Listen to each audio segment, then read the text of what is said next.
Hello नमस्कार प्यारे साथियों, आज के इस वीडियो में आप सभी का स्वागत है। मेरे प्यारे दोस्त, आज के इस वीडियो में हम सभी स्टार्ट कर रहे हैं पॉलिटी का फाउंडेशन बैच, जिसमें मैं आपको एकदम टॉपिक वाइज बहुत ही अच्छे तरीके से पूरी पॉलिटी एकदम कंप्लीट कराने वाला हूं। और प्यारे साथी, आज के इस वीडियो में हम सभी जानेंगे कि संविधान का भाग 1 जो संघ तथा राज्य है, इसके बारे में एकदम अच्छे से समझने वाले हैं और अनुच्छेद 1 से लेकर अनुच्छेद 4 तक एकदम अच्छे से समझेंगे कि इन अनुच्छेदों में क्या क्या चीजें हैं। तो चलिए शुरुआत करते हैं इस बेहतरीन से वीडियो की प्यारे साथी। तो सबसे पहले हमें जानना होगा कि आखिर संविधान क्या है। मैं आपको बता देता हूं कि संविधान की परिभाषा क्या होती है। तो प्यारे साथी, संविधान क्या किसे कहते हैं, पहले हम ये जान लें। प्यारे साथी, संविधान वह दस्तावेज है जिसके द्वारा किसी भी देश का शासन चलाया जाता है, या आप दूसरे शब्दों में कह सकते हैं कि संविधान वह किताब है जिसके द्वारा किसी भी देश का शासन आसानी से चलाया जा सकता है। प्यारे साथी, अगर मैं बात करूं प्यारे साथी, जो हमारा संविधान है ये लागू कब हुआ था, तो प्यारे साथी आप गणतंत्र दिवस मनाते हैं तो उसके वो आप जानते होंगे कि वो पहली बार 26 जनवरी सन 1950 को मनाया गया था प्यारे साथी। और इसी दिन से गणतंत्र दिवस भी मनाया जाता है और इसी दिन से हमारा जो भारतीय संविधान था वो पूरी तरीके से लागू हो गया था।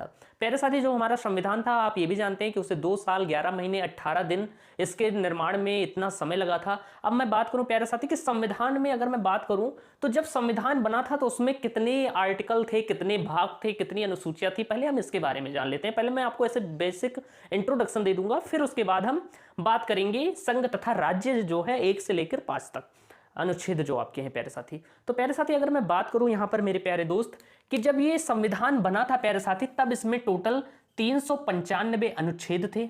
आप लिख लीजिएगा, जब संविधान बना था प्यारे साथी, यानी जब संविधान का निर्माण हुआ था तो इसमें 395 अनुच्छेद थे प्यारे साथी, 22 भाग थे और 8 क्या थी, अनुसूचियां थी। जब हमारा भारतीय संविधान बना था 26 जनवरी 1950 को जब लागू हुआ था प्यारे साथी, तब इसमें कुल 395 अनुच्छेद, 22 भाग और 8 अनुसूचियां थीं। लेकिन अगर हम बात करें वर्तमान में कितने अनुच्छेद हैं, तो प्यारे साथी परीक्षा में दोनों प्रश्न पूछे जाते हैं कि जब बना था तब कितने अनुच्छेद थे और वर्तमान में कितने हैं प्यारे साथी। तो अगर मैं बात करूं कि वर्तमान में भारतीय संविधान में कितने अनुच्छेद, कितने भाग और कितनी अनुसूचियां हैं, तो ध्यान से समझिएगा कि वर्तमान में भारतीय संविधान में 470 अनुच्छेद हैं मेरे प्यारे दोस्त, 470 अनुच्छेद और 25 भाग हैं। और क्या है प्यारे साथी, 25 भाग और टोटल 12 अनुसूचियां हैं, 12 अनुसूचियां हैं प्यारे साथी। तो ये मैंने आपको एक बेसिक सा इंट्रोडक्शन दे दिया है संविधान के बारे में। आगे जब मैं आपको संविधान सभा का गठन, ये सारी चीजें बताऊंगा, तो सारी चीजें बताऊंगा कि क्या क्या चीजें कहां से ली गई हैं, ये सारी चीजें मैं आपको बताने वाला हूं। तो अभी के लिए इतना आप नोट कर लीजिए, फिर हम चलते हैं आज के टॉपिक की ओर। तो प्यारे साथी, मैं इसे इरेज करता हूं। अब हम बात करते हैं संघ तथा राज्य प्यारे साथी, और जो आपका अनुच्छेद 1 से लेकर 4 तक है उसके बारे में अब हम डिटेल में पढ़ने वाले हैं। तो प्यारे साथी, जो आपका संविधान का भाग 1 है उसे हमने क्या कहा है, संघ तथा राज्य कहा है प्यारे साथी, संघ तथा राज्य कहा है। और जो ये भाग 1 है ये कहां से है प्यारे साथी, तो आप ध्यान से समझिएगा, ये आपका अनुच्छेद यानी कि आर्टिकल जिसे हम कहते हैं प्यारे साथी, अनुच्छेद आप लिख लीजिएगा, इंग्लिश में से क्या कहते हैं, आर्टिकल कहते हैं, आर्टिकल प्यारे साथी।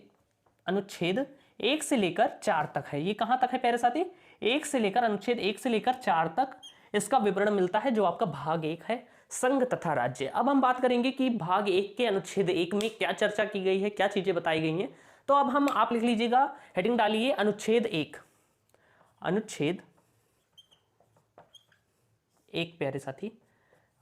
अनुच्छेद 1 की बात करें तो अनुच्छेद 1 में बताया गया है प्यारे साथी, भारत अर्थात इंडिया राज्यों का एक संघ है और इसके राज्य कभी टूट के अलग नहीं हो सकते। अनुच्छेद 1 यानी कि आर्टिकल 1 में क्या बताया गया है कि भारत, ऐसे लिखा हुआ है, भारत अर्थात इंडिया राज्यों का एक संघ है और इसके राज्य जो हैं कभी इससे टूटकर अलग नहीं हो सकते। आप लिख सकते हैं कि अनुच्छेद 1 में क्या बताया गया है प्यारे साथी, जो आपका आर्टिकल 1 है उसमें बताया गया है प्यारे साथी, भारत, ऐसे हिंदी में भी लिखा है, भारत अर्थात इंडिया राज्यों का एक संघ है, राज्यों का एक संघ है, अतः इसके राज्य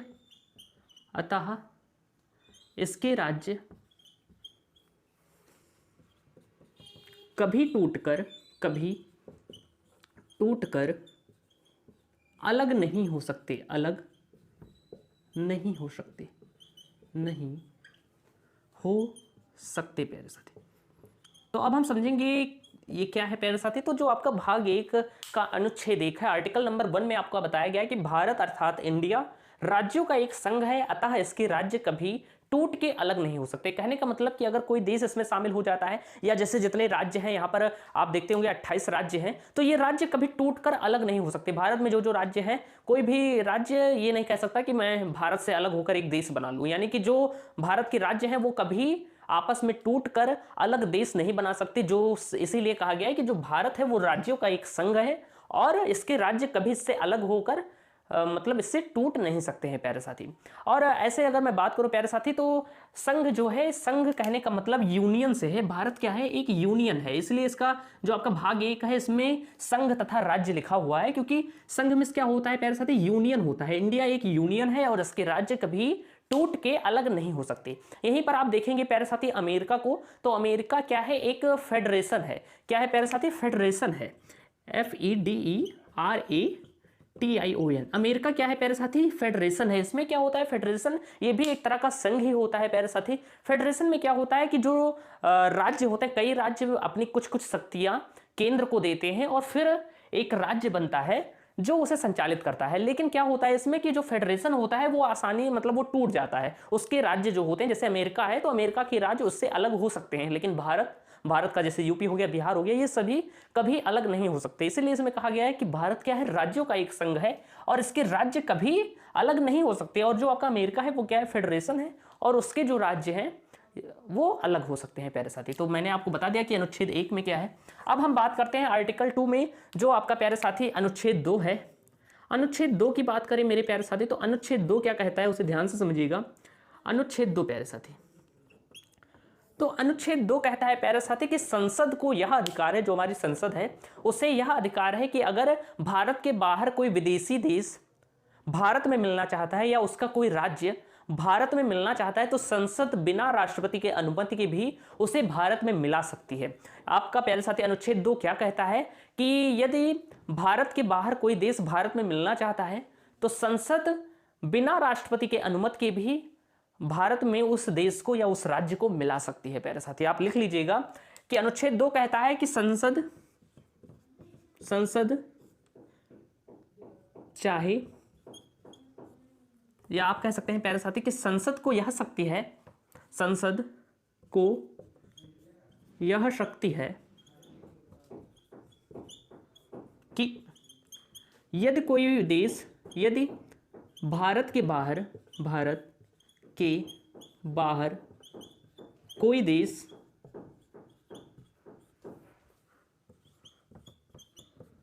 या राज्य भारत में मिलना चाहता है, भारत में मिलना चाहता है प्यारे साथी, मिलना चाहता है, तो संसद बिना राष्ट्रपति के अनुमति के भी, बिना राष्ट्रपति के अनुमति के भी उसे भारत में मिला सकती है, उसे भारत में मिला सकती है। प्यारे साथी अब मैं आपको समझाऊंगा कि क्या कह रहा है अनुच्छेद 2। जो आर्टिकल 2 है वो कह रहा है प्यारे साथी कि जो आपकी संसद है उसको यह शक्ति दी गई है अनुच्छेद 2 में कि भारत के बाहर अगर कोई देश है, मान लीजिए भारत के बाहर पाकिस्तान है, तो पाकिस्तान अगर भारत में मिलना चाहता है, ऐसा अज्यूम कर लीजिए कि अगर पाकिस्तान भारत में मिलना चाहता है, तो संसद जो है वो बिना राष्ट्रपति के पूछे बिना, यानी कि राष्ट्रपति का आदेश लिए बिना भी पाकिस्तान को भारत में मिला सकती है। यही बताया गया है अनुच्छेद 2 में। कहने का मतलब कि संसद को यह शक्ति दी गई है। मैंने एग्जाम्पल के तौर पर बताया है पाकिस्तान का। मैं बताना चाहूंगा कि संसद को यह शक्ति दी गई है कि भारत के बाहर कोई भी देश हो, अगर वो भारत में मिलना चाहता है तो संसद बिना राष्ट्रपति के अनुमति के भी उसे भारत में मिला सकती है। प्यारे साथी अगर एग्जाम्पल के तौर पर देखा जाए तो जैसे कि प्यारे साथी सिक्किम जो हमारा राज्य है ये भारत में मिलाया गया था 16 मई सन 1975 में। जो सिक्किम है वो भारत में मिला लिया गया था प्यारे साथी। तो आप लिख लीजिएगा इसका जो एग्जाम्पल है कि जो ये आर्टिकल है इसका एक एग्जाम्पल भी है कि 16 मई, इसी आर्टिकल का प्रयोग करके 16 मई सन 1975 में संसद ने क्या किया था कि सिक्किम राज्य को भारत में मिलाया था। सिक्किम राज्य को भारत में मिलाया गया, भारत में मिलाया गया। इसी आर्टिकल का प्यारे साथी प्रयोग करके क्या हुआ कि 16 मई सन 1975 को सिक्किम राज्य को भारत में मिलाया गया था। प्यारे साथी देखिए कितने अच्छे से संविधान बना है, जहां पर आपका अनुच्छेद 1 कह रहा है कि भारत के जो राज्य हैं वो कभी भारत से अलग नहीं हो सकते, लेकिन भारत चाहे तो वो दूसरे देशों को अपने में मिला सकता है। यानी कि भारत के जो राज्य हैं वो अलग तो नहीं हो सकते, लेकिन अनुच्छेद 2 का प्रयोग करके भारत किसी भी राज्य को अपने अंदर मिला सकता है। अगर वो राज्य चाहता है भारत में मिलना, तो भारत आर्टिकल 2 का प्रयोग करके संसद को ये शक्ति दी गई है कि वो भारत में किसी भी राज्य को मिला सकती है। तो प्यारे साथी ये 2 आर्टिकल आपके थे, आई होप आपके क्लियर हो गए होंगे। इसके बाद अगर हम बात करें आर्टिकल 3 की प्यारे साथी, तो चलिए आप इसका स्क्रीनशॉट ले लीजिएगा। अब हम बात करते हैं आर्टिकल 3 की, कि आखिर जो संविधान है उसके अनुच्छेद 3 में क्या बताया गया है, जो आपका भाग 1 है उसके अनुच्छेद 3 में क्या बताया गया है। प्यारे साथी बहुत ही अच्छे तरीके से मैं आपको सारी चीजें बता रहा हूं, आई होप आपको सारी चीजें समझ में आ रही होंगी। आपको थोड़ा अगर वो रहे तो थोड़ा आप स्पीड 1.25x भी कर लिया कीजिए। जब मैं लिख रहा हूं तो थोड़ा टाइम हो सकता है कि लिखने में लगता है, तो आप थोड़ा स्पीड भी बढ़ा सकते हैं उस समय। ओके, अब मैं बात करूं प्यारे साथी अनुच्छेद 3 की, तो आप कॉपी में लिख लीजिए आर्टिकल 3 जो है आपका अनुच्छेद 3 में क्या कहा गया है प्यारे साथी। तो प्यारे साथी अनुच्छेद 3 में कहा गया है कि संसद भारत के किसी भी राज्य के नाम, क्षेत्र तथा सीमा में परिवर्तन कर सकता है। यानी कि संसद चाहे तो वो भारत के किसी भी राज्य की सीमा, उसका नाम, जैसे उत्तर प्रदेश का नाम भी बदल सकता है संसद चाहे, या किसी भी राज्य है तो उसका नाम बदल सकता है संसद, और उसकी सीमा, विस्तार और ये सारी चीजें, क्षेत्र भी उसका बदल सकता है। यानी कि आप लिख लीजिएगा कि अनुच्छेद 3 के अनुसार क्या है कि संसद भारत के किसी भी राज्य की सीमा, क्षेत्र तथा नाम में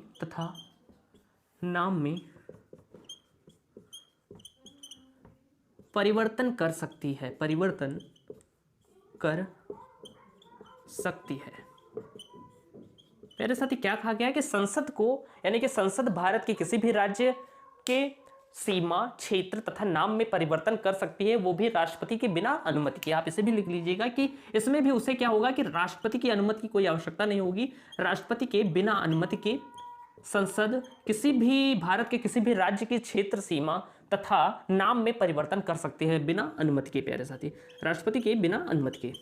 अगर मैं इसका एग्जाम्पल बताऊं कि इसके क्या क्या एग्जाम्पल हैं, तो जैसे अनुच्छेद 3 में बताया गया कि संसद जो है वो भारत की कोई भी राज्य है उसकी सीमा में परिवर्तन कर सकती है, उसके क्षेत्र में परिवर्तन कर सकती है और उसके नाम में भी परिवर्तन कर सकती है, और ये सारी चीजें करने में उसे राष्ट्रपति की अनुमति नहीं लेनी पड़ेगी। अगर हम इसके एग्जाम्पल की बात करें प्यारे साथी, तो जैसे कि मध्य प्रदेश से आपका छत्तीसगढ़ अलग हुआ था, जो आपका एमपी है मध्य प्रदेश से आपका प्यारे साथी क्या अलग हुआ था, छत्तीसगढ़ अलग किया गया था। कब अलग किया गया था प्यारे साथी, तो ये अलग किया गया था 1 नवंबर सन 2000 में। क्या हुआ था प्यारे साथी कि संसद ने मध्य प्रदेश से छत्तीसगढ़ को अलग कर दिया था, और वो किस दिन क्या था, 1 नवंबर सन 2000 में। परीक्षा में पूछा जा सकता है कि मध्य प्रदेश से छत्तीसगढ़ कब अलग किया गया प्यारे साथी, तो 1 नवंबर सन 2000 को मध्य प्रदेश से छत्तीसगढ़ अलग किया गया था। और ऐसे ही अगर दूसरा एग्जाम्पल की बात करें प्यारे साथी, तो जैसे यूपी से आपका प्यारे साथी क्या हुआ था, यूपी से आपका उत्तराखंड अलग हुआ था प्यारे साथी। कब अलग हुआ था, तो ये अलग हुआ था 9 नवंबर सन 2000 को। इसी आर्टिकल का प्रयोग करके 9 नवंबर सन 2000 को उत्तर प्रदेश से उत्तराखंड को अलग किया गया था। अगर प्यारे साथी एक और एग्जाम्पल की बात करें, तो जो आपका बिहार है, बिहार से प्यारे साथी क्या हुआ था, बिहार से आपका झारखंड अलग किया गया था। कब अलग किया गया था, तो प्यारे साथी ये अलग किया था 15 नवंबर सन 2000 को। यानी 15 नवंबर सन 2000 को बिहार से झारखंड अलग किया गया था प्यारे साथी। तो इसी आर्टिकल का प्रयोग करके जो आर्टिकल 3 है ये यही कहता है कि संसद भारत के किसी भी राज्य के नाम में, क्षेत्र में तथा उसकी सीमा में परिवर्तन कर सकता है बिना राष्ट्रपति की अनुमति लिए बिना। और प्यारे साथी इसी आर्टिकल का प्रयोग करके मध्य प्रदेश से छत्तीसगढ़ को अलग किया गया 1 नवंबर सन 2000 को। इसी आर्टिकल यानी कि आर्टिकल 3 का प्रयोग करके यूपी से उत्तराखंड को अलग किया गया 9 नवंबर सन 2000 को, और आर्टिकल 3 का ही प्रयोग करके बिहार से झारखंड को अलग किया गया 15 नवंबर सन 2000 को प्यारे साथी। तो ये हो गया आपका आर्टिकल नंबर 3। अब हम बात करेंगे आर्टिकल नंबर 4 की, जो इस भाग 1 का, संविधान के भाग 1 का अंतिम आर्टिकल है और इसके बारे में अब हम चर्चा करेंगे। इसका आप स्क्रीनशॉट ले लीजिए। अब चलिए अब हम बात करते हैं। प्यारे साथी, धीरे धीरे मैं सारी वीडियोस आपको प्रोवाइड करते चलूंगा। इससे क्या होता है कि मेरी भी प्रिपरेशन हुआ करती है और आई होप मैं आपकी कुछ मदद कर सकूं, तो उससे बड़ी बात क्या है, बस आप वीडियो पूरा देखा कीजिए, अपने दोस्तों तक शेयर किया कीजिए। इसके बाद हम बात करेंगे प्यारे साथी आर्टिकल नंबर 4 की, जो आपका अनुच्छेद नंबर 4 है, उसके बारे में बात करते हैं। तो प्यारे साथी अगला आप लिख लीजिए अनुच्छेद, यानी कि आर्टिकल नंबर 4। जब संसद अनुच्छेद 2 का प्रयोग करके किसी विदेशी राज्य को मिलाएगी, किसी विदेशी राज्य को भारत में मिलाएगी, भारत में मिलाएगी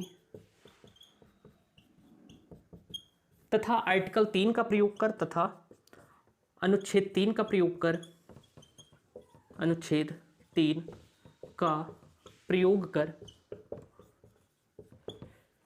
किसी राज्य की सीमा तथा राज्य में परिवर्तन करेगी, सीमा, क्षेत्र तथा नाम में परिवर्तन करेगी, तो इसमें राष्ट्रपति अनुमति की कोई आवश्यकता नहीं होगी। तो इसमें राष्ट्रपति अनुमति की आवश्यकता नहीं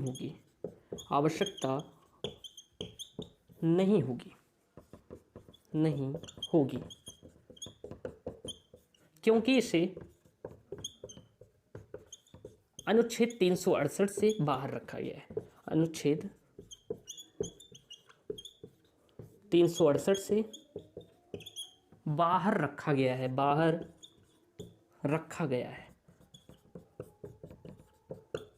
प्यारे साथी, आप फटाफट समझेंगे कि आखिर अनुच्छेद 4 में क्या बताया गया है। तो ध्यान से समझिएगा कि इसमें बताया गया है कि जब संसद अनुच्छेद 2 और अनुच्छेद 2 का प्रयोग करके किसी विदेशी राज्य को भारत में मिलाएगी, जैसा मैंने आपको बताया कि अनुच्छेद 2 में संसद राष्ट्रपति के बिना अनुमति के भी किसी विदेशी राज्य को भारत में मिला सकता है। तो इसमें यही बताया गया कि जब संसद अनुच्छेद 2 का प्रयोग करके किसी विदेशी राज्य को भारत में मिलाएगी तथा अनुच्छेद 3 का प्रयोग करके किसी राज्य की सीमा, क्षेत्र तथा नाम में परिवर्तन करेगी, तो राष्ट्रपति की अनुमति की आवश्यकता नहीं होगी। यानी अनुच्छेद 4 कहता है कि जब संसद आर्टिकल 2 और आर्टिकल 3 का प्रयोग करेगी तो इसमें राष्ट्रपति की अनुमति की कोई आवश्यकता नहीं है। इस अनुच्छेद में सिर्फ यही बताया गया है कि जो आर्टिकल 2 है और आर्टिकल 3 है, ये जब संसद यूज करेगी तो इसमें राष्ट्रपति अनुमति की कोई आवश्यकता नहीं है, क्योंकि इस जो आर्टिकल 2 और आर्टिकल 3 है, इसे 368 अनुच्छेद 368 से बाहर रखा गया है। प्यारे साथी, ये अनुच्छेद 368 क्या है, जब आप पढ़ेंगे आगे तो अनुच्छेद 368 में क्या है प्यारे साथी, कि जो अनुच्छेद 368 में आते हैं